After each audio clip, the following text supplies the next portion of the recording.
સ્થાનિક સ્વરાજ્યની ચૂંટણીની એક અનોખી ઘટના નવસારીમાં બની હતી, જ્યાં ભાજપના મહિલા ઉમેદવારની મતદાર સ્લીપમાં અન્ય ભાજપના મહિલા કાર્યકરનો ફોટો છાપવામાં આવ્યો હતો। ત્યારે આ સમગ્ર ઘટના ચર્ચામાં આવી હતી। ત્યારે હાલ જે મહિલા ઉમેદવારનો ફોટો બદલીને અન્ય કાર્યકરનો ફોટો છાપવામાં આવ્યો હતો, તે કાર્યકરે કાનૂની નોટિસ ભાજપના પ્રમુખ તેમજ અન્ય હોદ્દેદારોને ફટકારી છે, કારણ કે જે ગેરકાયદેસર રીતે આ ફોટો છાપવામાં આવ્યો હતો તે મામલે હવે આ મહિલા કાર્યકર આક્રમક મોડમાં જોવા મળ્યા છે। નવસારી શહેરના જમાલપુરના રહેવાસી ગૌરક્ષક સાજન ભરવાડના પત્ની મિનલબેન ભરવાડે એડવોકેટ પરેશ કુમાર વાટવેચા મારફતે ભાજપના પ્રદેશ પ્રમુખ જગદીશ વિશ્વકર્મા, નવસારી જિલ્લા ભાજપ પ્રમુખ ભુરાલાલ શાહ અને શહેર ભાજપ વિજય ભટ્ટ, નવસારી ધારાસભ્ય રાકેશ દેસાઈ અને વોર્ડ નંબર 13ના વિજેતા ઉમેદવાર માધવીબેન શેઠને નોટિસ પાઠવી છે।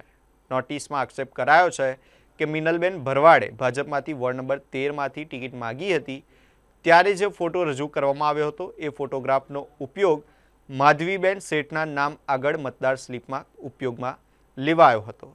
મિનલબેનની લોકપ્રિયતાનો ગેરલાભ લેવા અને મતદારોને ગેરમાર્ગે દોરવા માટે તેમની મંજૂરી વિના 20,000થી વધુ આવી સ્લીપો વહેંચાઈ હતી।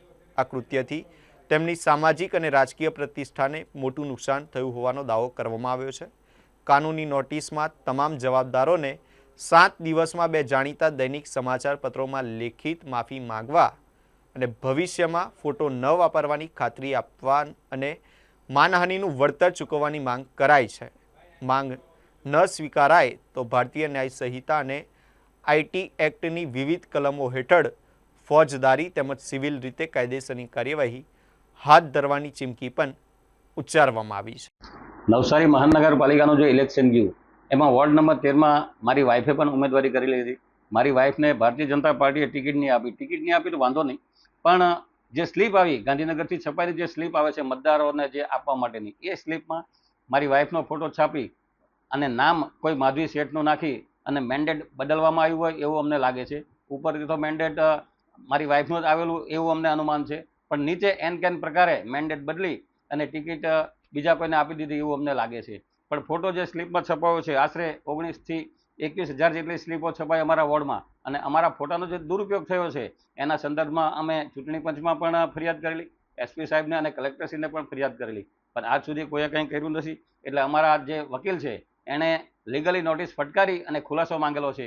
લીગલી નોટિસ ગુજરાત પ્રદેશ પ્રમુખને, અમારા નવસારી જિલ્લાના પ્રમુખને અને અમારા ધારાસભ્યશ્રી, અને જે અમારા ફોટાનો દુરુપયોગ કરીને જે જીતીને આવી છે એની ઉમેદવારી પણ રદ થવી જોઈએ, એની જીત પણ રદ થવી જોઈએ, એના માટે અમે ખુલાસો માંગેલો છે। નવસારી મહાનગરપાલિકાના ઇલેક્શનમાં મેં પણ ઉમેદવારી નોંધાવી હતી અને જેમાં મને પાર્ટીએ ટિકિટ નહોતી આપી, તેમ છતાંય તે અમે માની અને પાર્ટીના કામગીરીમાં લાગી ગયા હતા। પછી જેમ જેમ સમય ગયો એમ ખ્યાલ આવ્યો કે ઉપરથી જ્યારે સ્લીપ વેચાવવામાં આવી ત્યારે આશરે 21,000 સ્લીપ વેચાણી છે અમારા વોર્ડ નંબર 13માં, અને એમાં મારો ફોટો હતો ને કોઈ માધવીબેનનું શેઠનું નામ હતું। હવે મારા ફોટોનો દુરુપયોગ કરવામાં આવ્યો છે એવું જાણી અને ઉપરથી મેન્ડેટ, મને એવું 100% વિશ્વાસ છે કે ઉપરથી મેન્ડેટ મારા નામનું હતું અને નીચેના જે નેતાઓ, નવસારીના નેતાઓ છે, એમણે ચેન્જ કરી અને માધવીબેનને ટિકિટ આપી દીધેલી છે। એટલે હું આનો ખુલાસો માંગવા હાટુ કોર્ટમાં ગઈ છું, અને આનો ખુલાસો ન મળે તો પછી હું હાઈકોર્ટમાં જવાની છું।